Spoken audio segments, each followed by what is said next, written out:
El Señor te bendiga, mi hermano, mi hermana. Es un gusto estar acá contigo una vez más. Capítulo 4 de Apocalipsis nos toca el día de hoy. Después de esta introducción, iniciamos.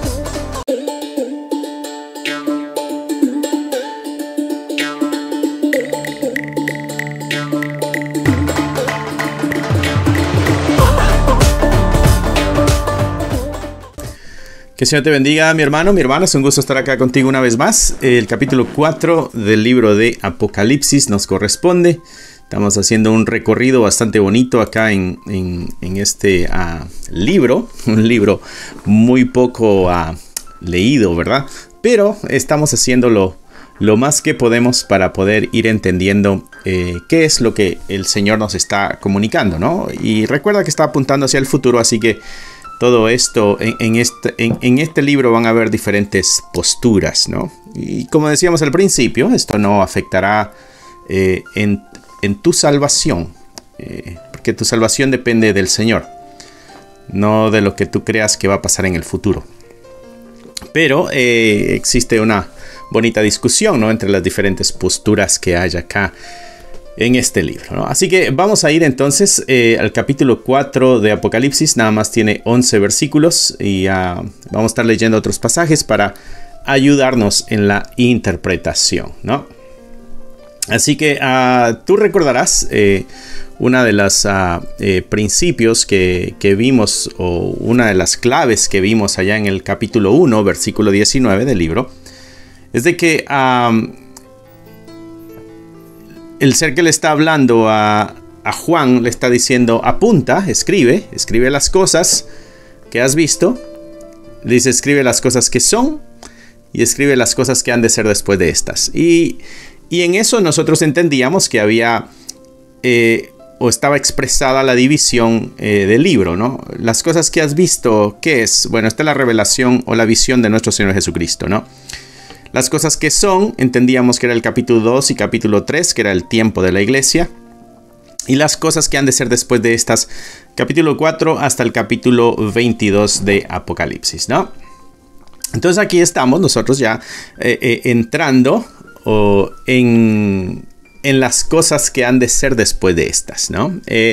Vamos a estar leyendo versículo 1 acá y tomando en cuenta puntos importantes que se nos menciona. Quiero mostrarte. Bueno, vamos a leer el pasaje y después te muestro una esquema más o menos para ayudarnos de una forma visual a poder entender lo que estoy tratando de comunicar, ¿no? Dice el versículo 1: después de esto miré y aquí una puerta. Después de esto, ¿no? Estamos pasando ya del tiempo en que se escribieron las cartas para la iglesia. Ahora estamos pasando a esta otra parte del relato. Cabe decir que ya aquí en adelante ya no se escucha a la iglesia. El capítulo 2, capítulo 3 está hablando a la iglesia, pero ya después ya no se le habla a la iglesia, ya no se menciona a la iglesia, sino que hasta ya en el capítulo 19. Así que interesante que este espacio que estaremos leyendo no menciona a la iglesia, el capítulo 4 al 18.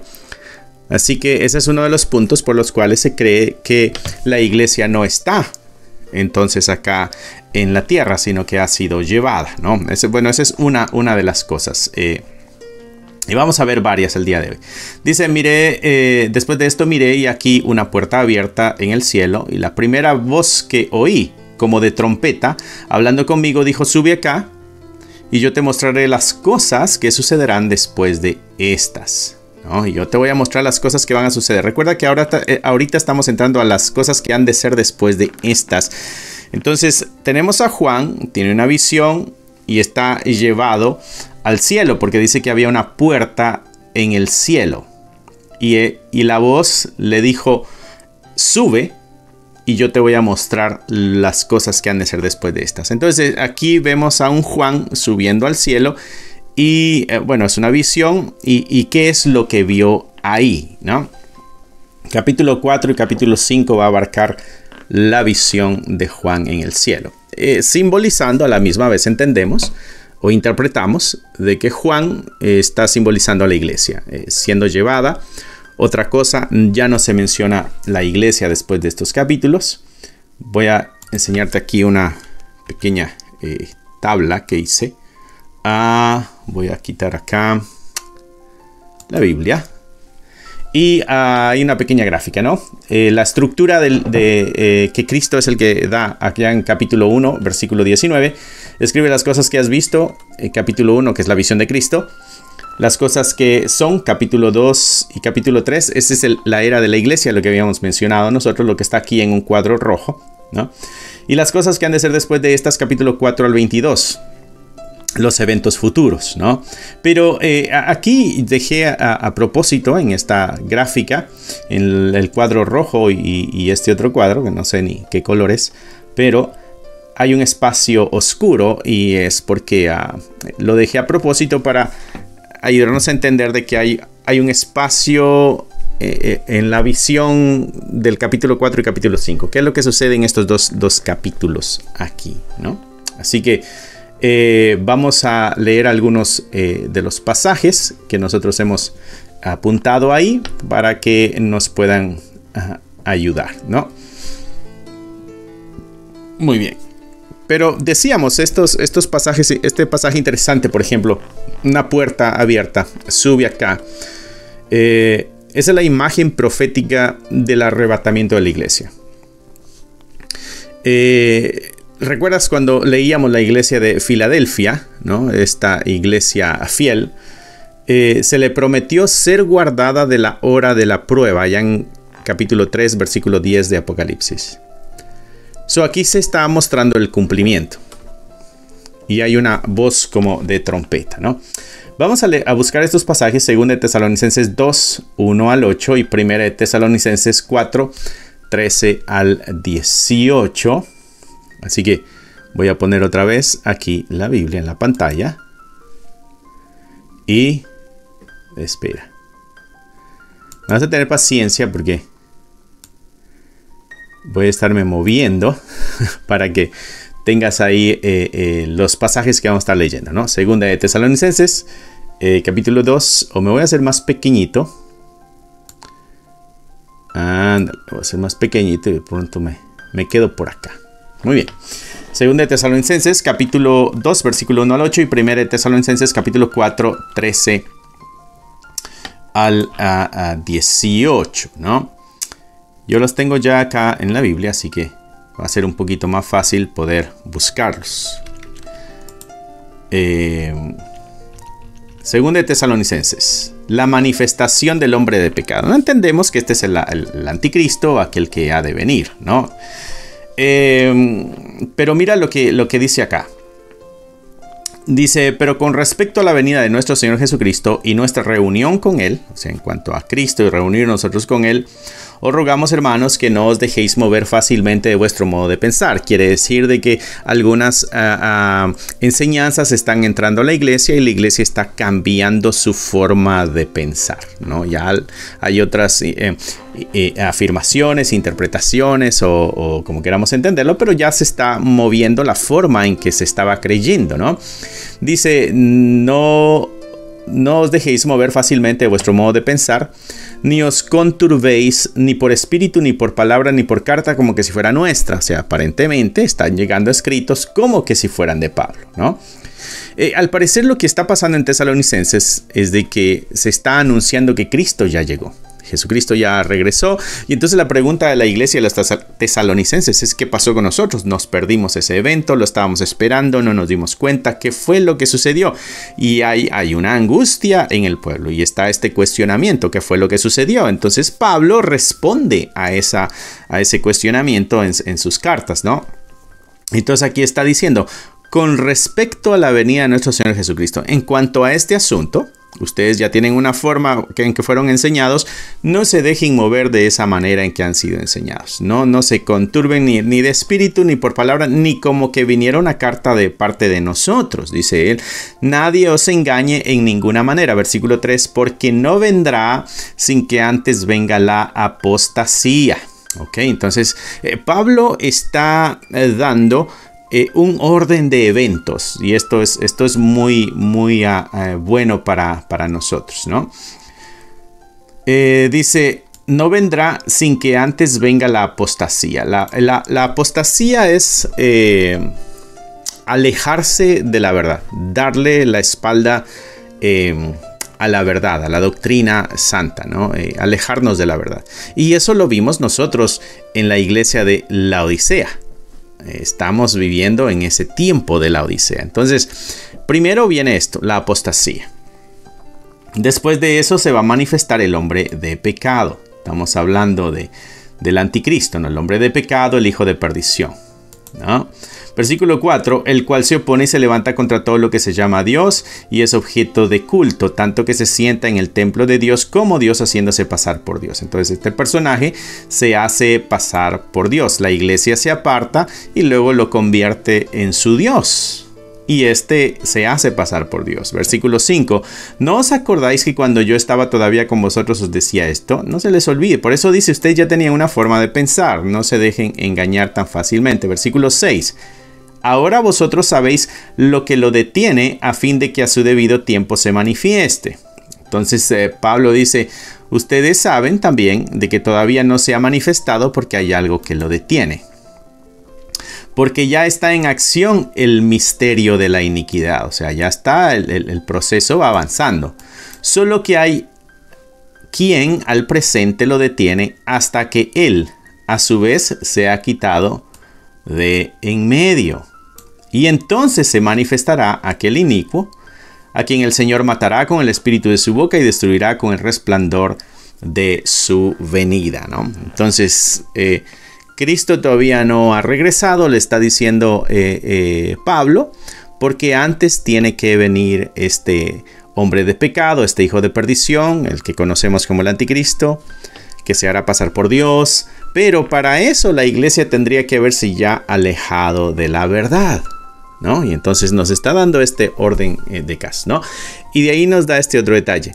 Hay algo que está deteniendo todavía eso. Pero dice, cuando eso se ha quitado, aquí estoy leyendo el final del versículo 7, hasta que él a su vez se ha quitado de en medio, entonces se manifestará aquel inicuo, ¿no? Y se da de una vez el juicio, va a ser destruido, ¿no? Pero nos da este orden de eventos. ¿Qué es esto que está estorbando el día de hoy? Entonces entendemos que es la presencia del Espíritu Santo a través de la iglesia. Por eso la iglesia tiene que ser tomada primero para que estos otros eventos comiencen a suceder. Recuerda que el Espíritu Santo en el Antiguo Testamento venía y regresaba, entraba en alguien, lo usaba y de ahí salía, pero ya en el tiempo para la iglesia el Espíritu Santo viene y se mantiene en la iglesia. Ya no se va del creyente, ¿no? Entonces entendemos de que llegará el momento en que la iglesia será llevada. Entonces esa forma del Espíritu Santo de estar en el pueblo cambiará, y entonces eso va a permitir de que el inicuo, el hombre de pecado, el hijo de perdición, como les llamado en la escritura, venga y aparezca, ¿no? Entonces esa es una de las cosas que sucederían aquí en este periodo oscuro. Y digo oscuro no porque sea un periodo muy malo, sino que acá en este espacito entre el cuadro rojo, que es la era de la iglesia, y el otro cuadro, que es el resto de Apocalipsis. ¿Qué estaría pasando en este periodo? Bueno, la iglesia se va, y este es uno de los pasajes, ¿no? Pero vamos a leer el otro también. Vamos a leer también Primera de Tesalonicenses 4, 13 al 18. Y dice así: tampoco queremos, hermanos, que ignoréis acerca de los que duermen, para que no os entristezcáis como los otros que no tienen esperanza, ¿no? Recuerda que está esta confusión en la iglesia. Si creemos que Jesús murió y resucitó, así también traerá Dios con Jesús a los que durmieron con él. Por lo cual os decimos esto en palabra del Señor: nosotros que vivimos, que habremos quedado hasta la venida del Señor, no precederemos a los que durmieron. No vamos a ir antes de los que ya están muertos. Dice él, no. Porque el Señor mismo, con voz de mando y con voz de arcángel y con trompeta de Dios, descenderá del cielo, y los muertos en Cristo resucitarán primero. Y luego nosotros, los que vivimos, los que hayamos quedado, seremos arrebatados juntamente con ellos. Y acá es donde viene esta palabra que se usa como el arrebato de la iglesia o el rapto de la iglesia, ¿no? Y dice que nos encontraremos con Él en las nubes para recibirle en el aire, y así estaremos siempre con el Señor, cumpliéndose Juan capítulo 14, ¿no? Por tanto, alentados los unos a los otros con estas palabras. Entonces tenemos acá este evento donde nos encontramos con Él en las nubes. Tenemos esto que tiene que ser quitado para que dé continuación al hombre de pecado y todo lo que viene. Y entonces eso es lo que entendemos que estará sucediendo después del capítulo 3, ¿no? Entonces Juan, simbolizando a la iglesia, está en el cielo y está observando todo lo que está ahí en el cielo, ¿no? Así que versículo 4 de Apocalipsis 4. Ok. Tenme paciencia porque para estar moviendo aquí tengo varias ventanitas abiertas y entonces para poder manejarlo en una sola pantalla me falta la agilidad, ¿no? Versículo 4 dice: y alrededor del trono, o sea, recuerda que el versículo leímos solo el versículo 1, ¿no? Muy bien.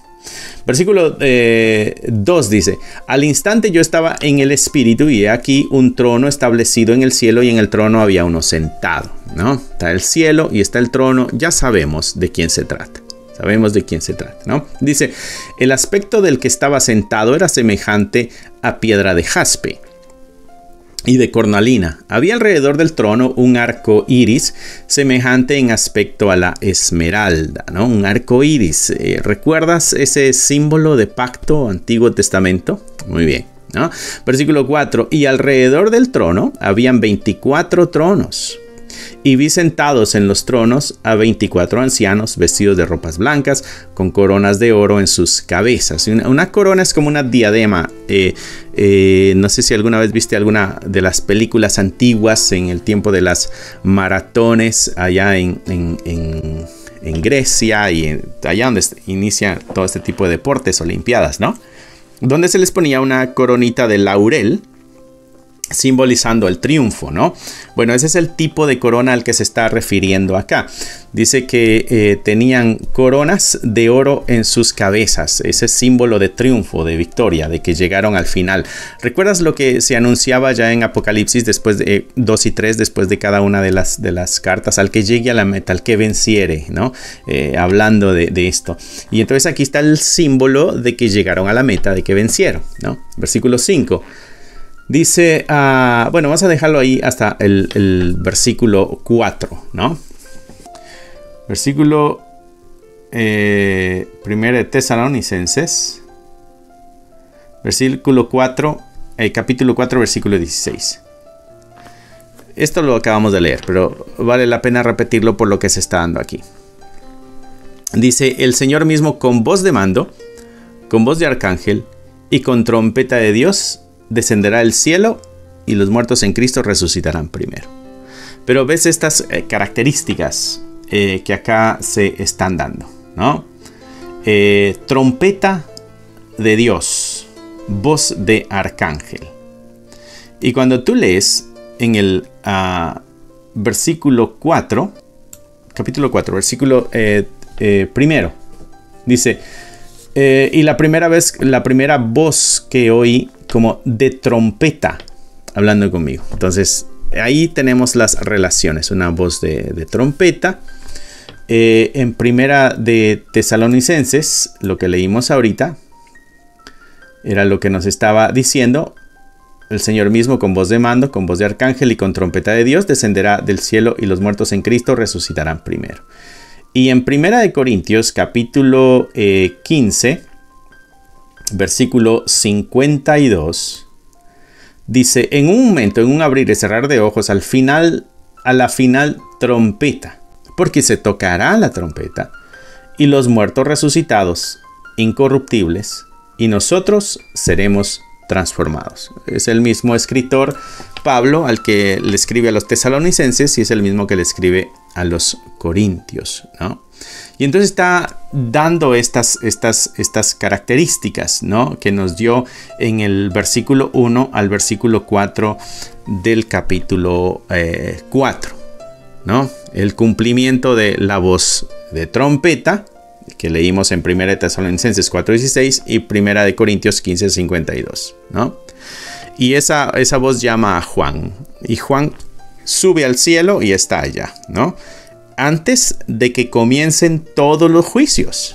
Entonces vemos ahí cumpliéndose también la promesa: yo te guardaré de la hora de la prueba que viene alrededor del mundo, o al mundo entero, ¿no?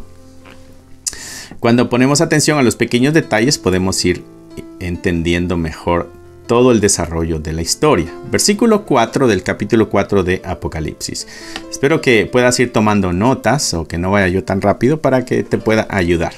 Versículo 4 dice: alrededor del trono habían 24 tronos, habían sentados ahí 24 ancianos, vestidos de ropas blancas, coronas de oro en sus cabezas, ¿no? Y entonces vamos a ver qué es lo que nos está diciendo esto, ¿no? Los 24 ancianos de Apocalipsis 4, versículo 4. ¿Quiénes son? ¿Cuáles son las características que nos da el versículo 4 de estos 24 ancianos, ¿no? Y ahí tenemos los pasajes para que podamos nosotros irnos ayudando un poco, ¿no? Voy a mover yo ahora aquí un poquito. Y así tú puedes ver mejor ahí en la pantalla. Muy bien. ¿Cuáles son las características de estos 24 ancianos para que podamos nosotros descubrir quiénes son? ¿Quiénes son estos que vio Juan allá en el cielo, ¿no? Entonces vamos a ir a la Biblia y vamos a ir a buscar estos pasajes que nosotros tenemos aquí. Por ejemplo, Apocalipsis 3, versículo 21, dice: al que venciere, le daré que se siente conmigo en mi trono, así como yo he vencido y me he sentado con mi Padre en su trono. Al que venciere, al que llegare hasta allá. Recuerda que tienen coronas porque ya vencieron y están en los tronos, ¿ok? Y entonces, ¿quiénes son esos a los que Jesucristo le está mandando la carta aquí en el capítulo 3? Es a la iglesia. Y la iglesia, cuando llegue a la meta, cuando venciere, bueno, tendrá esto como recompensa. Juan lo que está viendo es la iglesia ya en esa posición. ¿Okay? Entonces podemos ir identificando quiénes son estos 24 ancianos. Capítulo 3, versículo 5 de Apocalipsis nos da otra de las características que nos hablaba el capítulo 4 de estos ancianos, ¿no?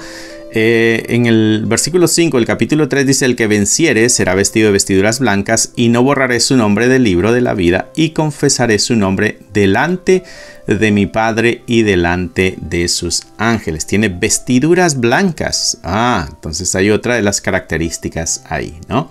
Segunda de Corintios capítulo 5 versículo 10 dice: porque es necesario que todos nosotros compadezcamos ante el tribunal de Cristo, para que cada uno reciba según lo que haya hecho mientras estaba en el cuerpo, sea bueno o sea malo, ¿no? Y ahora tenemos ahí el tribunal de Cristo, ¿no? Apocalipsis 5, del 9 al 10, dice: cantaban un nuevo cántico diciendo: digno eres de tomar el libro, de abrir sus sellos, porque tú fuiste inmolado y con tu sangre nos has redimido para Dios de todo linaje, lengua, pueblo y nación, y nos has hecho para nuestro Dios reyes y sacerdotes, y reinaremos sobre la tierra. ¿Y dónde están estos? Están en unos tronos. Ok, muy bien. Primera de Pedro capítulo 2 versículo 9. Mas vosotros sois linaje escogido, real sacerdocio, nación santa, ¿no? Pueblo adquirido por Dios, para que anunciéis las virtudes de aquel que os llamó de las tinieblas a la luz. Pero acá también Pedro está diciendo que es linaje escogido, es un real sacerdocio. ¿Okay?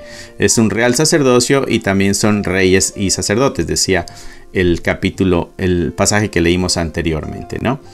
Y en Primera de Crónicas, capítulo 24, no lo vamos a leer todo el capítulo, pero se menciona ahí de 24 órdenes sacerdotales, ¿no? Entonces, los que son reyes y los que son sacerdotes, pudiéramos decir que son estos 24 ancianos.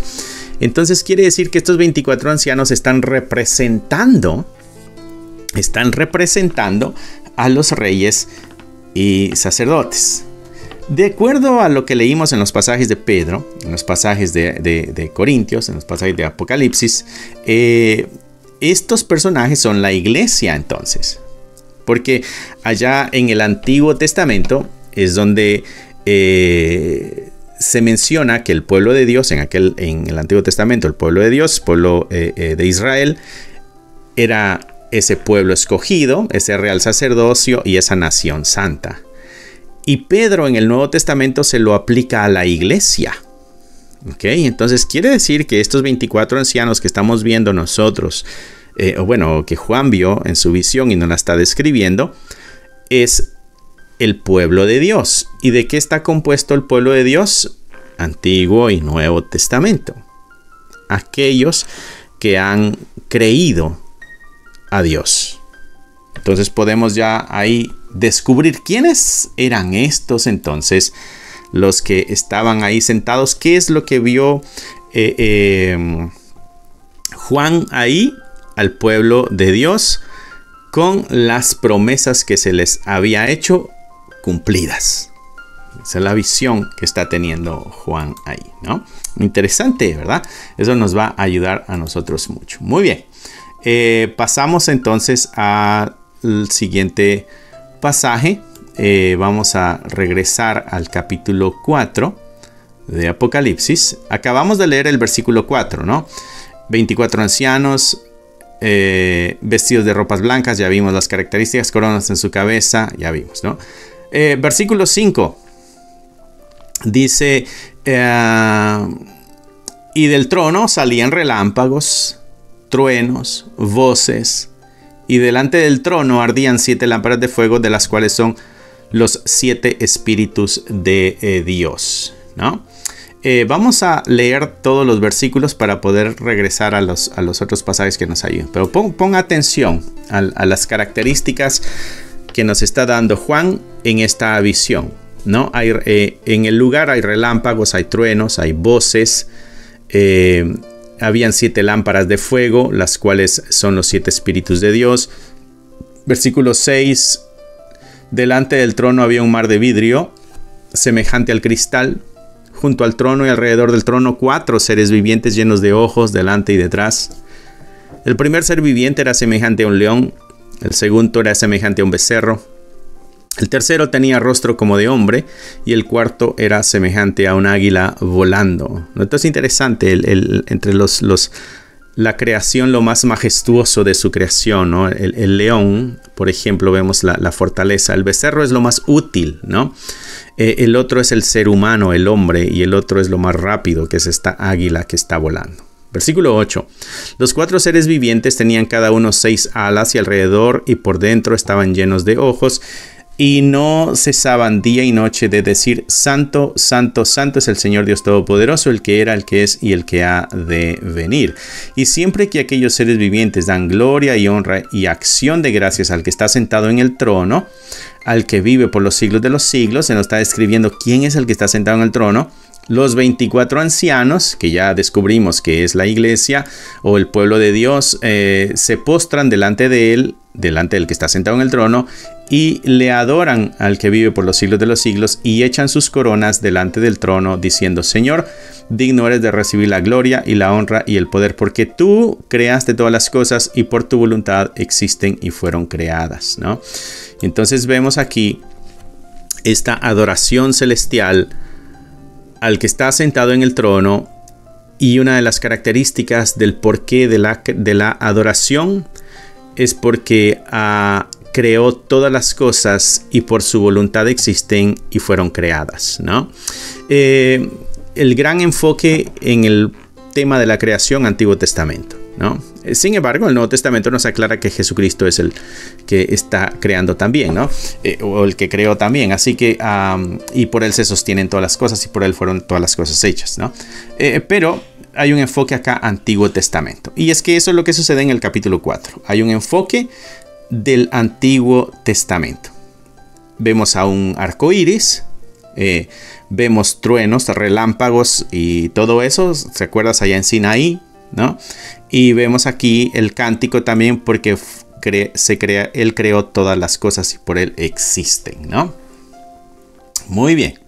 Entonces voy a hacer un lado esto para que podamos ver algunos pasajes que te puse ahí. Después vamos a leer los pasajes, ¿no? Para que puedas tomar nota, ¿no? Relámpagos, truenos y voces, allá en lo que nos decía el capítulo 4, versículo 5, este recordatorio de Sinaí, Éxodo 19. ¿Recuerdas? Habían truenos, relámpagos, voces. El pueblo estaba temeroso, el pueblo no se atrevía a acercarse, pues se le había dado la instrucción que no se acercara al monte también, pero nos lleva a la mente a eso, Antiguo Testamento, el pacto de Dios allá con Moisés, ¿no? Los 7 espíritus de Dios que se mencionan en el capítulo, versículo 5 también del capítulo 4, esto lo veíamos cuando estudiamos el capítulo 1 de Apocalipsis y veíamos allá en Isaías 11, versículo 2, apuntando hacia la plenitud del Espíritu de Dios, ¿no? Y de ahí en el versículo 6 al 8 se nos habla de estos 4 seres vivientes y se da la descripción de estos 4 seres vivientes. Podemos encontrar un poquito más de información de ellos allá en Ezequiel 1 y en Isaías 6. Vamos a leer ahorita parte de esos capítulos. Y después hay una adoración y rendición de coronas. Se le está entregando las coronas al Señor, ¿no? Lo que decía el versículo 10 del capítulo 4 de Apocalipsis. Adoran al que vive por los siglos de los siglos y echan sus coronas delante del trono, diciendo, Señor, digno eres. Y esto, ¿no? Y vemos ahí la iglesia glorificando a Dios como creador, ¿no? Muy bien, pero vamos a buscar parte de estos pasajes que tenemos aquí nosotros apuntados, ¿no? Así que vamos a hacer uso de nuestra Biblia una vez más, pero tomando en cuenta de que ya tenemos en nuestra mente las características, ¿no? Pero sí, Ezequiel capítulo 1, los 4 seres vivientes, ¿no? Dice acá. Aconteció en el año 30 en el mes cuarto y los 5 días del mes que estando yo en medio de los cautivos junto al río Quebar, los cielos se abrieron y vi visiones de Dios. Entonces aquí está el escritor, en este caso el profeta Ezequiel, dándonos la descripción de lo que vio en esta visión, ¿no? Dice, en el 5.º año de la deportación del rey Joaquim, en los 5 días del mes, vino palabra de Jehová al sacerdote Ezequiel, hijo de Buzi, en la tierra de los caldeos, junto al río Quebar. Vino ahí sobre él la mano de Jehová. Dice, y miré, y he aquí. Venía del norte un viento tempestuoso y una gran nube con fuego envolvente, y alrededor de él un resplandor, y en medio del fuego algo que parecía como bronce fulgente. Versículo 5. Y en medio de ella había una figura de 4 seres vivientes. Y aquí viene la relación que hay, ¿no? Y esta era su apariencia. Había en ellos semejanza de hombre. Cada uno tenía 4 alas, 4 caras y 4 alas. Y los pies de ellos eran derechos. La planta de sus pies como planta de pie de becerro. Centellaban a manera de bronce muy bruñido. Debajo de sus alas y de sus 4 lados tenían manos de hombre, y sus caras y sus alas por los 4 lados. Con las alas se juntaban el uno al otro. No se volvían cuando andaban, sino que cada uno caminaba derecho hacia adelante. Y el aspecto de sus caras como de hombre, de león, de buey, y a la izquierda al cuarto asimismo habían los 4 con cara de águila. Así eran sus caras, tenían sus alas extendidas por encima, cada uno 2, las cuales se juntaban y las otras 2 cubrían sus cuerpos, y cada uno caminaba derecho hacia adelante, hacia donde el espíritu les movía que anduviesen, andaban, y cuando andaban no se volvían. Cuando a la semejanza de los seres vivientes su aspecto era como de carbones de fuego encendidos, como visión de hachones encendidos que andaban entre los seres vivientes. Y el fuego resplandecía y el fuego salía en relámpagos y los seres vivientes corrían y volvían semejanza de hombres, ¿no? Y entonces vemos acá la descripción de estos seres que vio Ezequiel. Vamos a ir también a Isaías. Vamos a buscar acá Isaías también, capítulo 6, porque nos va a dar otra de las descripciones de estos 4 seres vivientes, ¿no? Y tiene nada más unas reafirmaciones para que sepamos qué es lo que... vamos a ver, Isaías 6.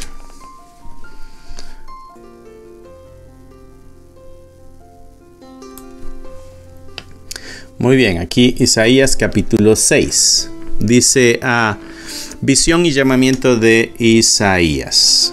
Dice, en el año que murió el rey Usías, vi yo al Señor sentado sobre un trono alto y sublime, y sus faldas llenaban el templo. Cabe decir que ha reinado 50 años aproximadamente Usías. Ha habido estabilidad, ha habido seguridad. Ahora muere. Isaías ahora tiene la pregunta, ¿qué va a pasar con el pueblo? ¿Seguirá la estabilidad? ¿Qué va a suceder? ¿No? Hay cierto miedo. Aquel que ha mantenido cierta estabilidad ahora ya no está, ¿no? Y entonces en esa preocupación, en ese año que murió Usías, Isaías tiene esta visión de parte de Dios. Y lo que él ve, dice que vio al Señor sentado sobre el trono alto y sublime, y sus faldas llenaban el templo, ¿no? Esta es seguridad para Isaías. Isaías tiene la pregunta, ¿qué va a suceder con el reino? Y entonces la visión es, Isaías, no te preocupes, yo estoy sentado en el trono y todavía no me he bajado, así que esto continúa, así que tranquilo, ve para adelante, ¿no? Un pequeño paréntesis en lo que estamos leyendo. Versículo 2, por encima de él habían serafines, cada uno tenía 6 alas, mira las características, con 2 cubrían sus rostros, con 2 cubrían sus pies y con 2 volaban. Las mismas características, ¿no? Pero quiero que veas dónde están. Dice que por encima de él, por encima del Señor. Los que están cerca del Señor son estos 4 seres vivientes, a los que Isaías les llama serafines. Una interpretación sería como seres de fuego, ¿no? Versículo 3, el uno al otro daba voces diciendo, y mira lo que dicen, Santo, Santo, Santo Jehová de los ejércitos, toda la tierra está llena de su gloria, ¿no? Entonces vemos esta repetición, Santo, Santo, Santo, ¿no? Los quiciales de las puertas se estremecían con la voz del que clamaba, y la casa se llenó de humo. Entonces dije, y acá Isaías dice, ay de mí, ¿no? Porque hombre muerto soy. Pero quería que viera las características para que pudiéramos saber quiénes son estos personajes o estos seres vivientes que vio Juan. Porque Juan, aquí dice en el versículo 6, dice, alrededor del trono habían 4 seres vivientes llenos de ojos delante y detrás. El primero era semejante al león, características que nos dio Ezequiel, semejante a becerro, rostro de hombre, otro semejante a águila volando. Tenían, cada uno tenía 6 alas, las mismas características. Alrededor y por dentro estaban llenos de ojos y no cesaban de decir, Santo, Santo, Santo es el Señor Dios Todopoderoso. Lo que vio Isaías, lo que vio Ezequiel, es lo que vio Juan. Eso nos ayuda también a entender las visiones de Ezequiel e Isaías. ¿Qué fue lo que vio? El mismo trono de Dios, la gloria del reinado de Dios. Es lo que vieron los profetas y es lo que vio Juan aquí también. Entonces, cuando comparamos las visiones nos damos cuenta de que están viendo hacia el mismo lugar, ¿no? Y en el canto de Isaías, cuando dice Santo, Santo, Santo, es el mismo que vemos aquí que Juan escuchó en su visión, ¿no? Santo, Santo, Santo es el Señor Dios Todopoderoso, el que era, el que es y el que ha de venir, ¿no? El que era, el que es y el que ha de venir, el que es siempre. Así que podemos nosotros, en cierto sentido, poder ya identificar o explicar cuál es esta visión que Juan tuvo. Sube al cielo, ¿qué es lo que ve? Ve a la iglesia con las recompensas o con las promesas cumplidas, ¿no? Delante de la misma presencia de Dios y lo que hay es un canto de alabanza y es un canto de adoración al Señor porque es creador. Capítulo 5 hay un canto de alabanza y de adoración porque es redentor, porque trajo la salvación. Entonces hay un canto ahí de la creación y de la redención, cumpliendo o llenando así Antiguo y Nuevo Testamento. Así que espero haber sido lo suficientemente claro para poder haber explicado lo que entendemos en la profecía con este capítulo 4. Aquí en el capítulo 4 la iglesia es llevada al cielo. Y Juan describe lo que vio ahí en el cielo. Después veremos las visiones de lo que está sucediendo en la tierra. Pero como iglesia estaremos en el cielo. Así que, mi hermano, espero que haya sido de bendición este estudio que tuvimos el día de hoy. Porque es un estudio que ha sido de gran bendición para muchos. Y me gustaría que también para ti fuera de bendición lo que estamos nosotros aprendiendo. Porque este es un libro no muy leído, pero es un libro que trae una exhortación a que lo escudriñemos y a que lo estudiemos, ¿no? Cuando tú, por ejemplo, vas al capítulo 1, vamos a hacer este pequeño aquí. Cuando vas al capítulo 1, versículo 1, dice la revelación de Jesucristo que Dios le dio para manifestar a sus siervos las cosas que deben suceder pronto. ¿Ok? Entonces, desde el primer versículo, la exhortación es, esto es para que se nos muestre qué es lo que va a suceder. La intención es que sepamos. ¿Ok? Y en el versículo 3 dice, bienaventurado el que lee y oyen las palabras de la profecía. Aquí estamos. No solamente es para que lo sepamos, sino que también para que las obedezcamos, porque esto de escuchar implica acción, ¿no? Guardan las cosas en ellas escritas, porque el tiempo está cerca. Es una exhortación y una advertencia. Es un anuncio al que debemos nosotros responder y una de las respuestas que vamos a dar es el estudio de este libro. Así que me da gusto que estés acá. Espero que haya sido bien la explicación del día de hoy. Capítulo 4, 11 versículos nada más. Ya descubrimos dónde está la iglesia, qué es lo que está sucediendo, quiénes son los presentes. Capítulo 5, siguiente semana, no te lo pierdas. Así que cierra ahí tus ojos, inclina tu rostro y nos vamos a despedir con una oración. Amantísimo Señor, gracias una vez más por la oportunidad que nos das de acercarnos a tu palabra, Señor. Tenemos la libertad de leerla, de estudiarla, y pasajes a veces que son un tanto complicados, también nos has mostrado la forma de entenderlos de una forma sencilla. Así que ayúdanos a que seamos valientes, diligentes, esforzados y obedientes. Gracias por cada uno de mis hermanos y hermanas que nos ven a través de este canal, en estos videos, y que puedan crecer juntamente con nosotros en el conocimiento de tu verdad. Gracias porque estos libros nos dan esperanza, Señor. Gracias te damos en el nombre de Cristo Jesús. Amén, amén y amén. Así que mi hermano, recuerda que estamos acá a las 7 y los miércoles y los viernes, y los domingos tenemos nuestro servicio dominical. Así que acompáñanos. Y si no te has inscrito, inscríbete, déjale saber a otros de que estamos acá nosotros en este canal aprendiendo la palabra de Dios. Dios te bendiga, que Dios te guarde y nos vemos pronto. Bye. Si te gustaría obtener alguno de estos devocionales, libros de estudio o libros para colorear, encontrarás un enlace en la descripción del video que te llevará a la página de Amazon para adquirirlos. Si aún no te has inscrito en el canal, te animo a que lo hagas para no perderte ninguno de los videos que estamos subiendo. Gracias por esperar hasta aquí. Que nuestro Señor te bendiga y nos vemos pronto.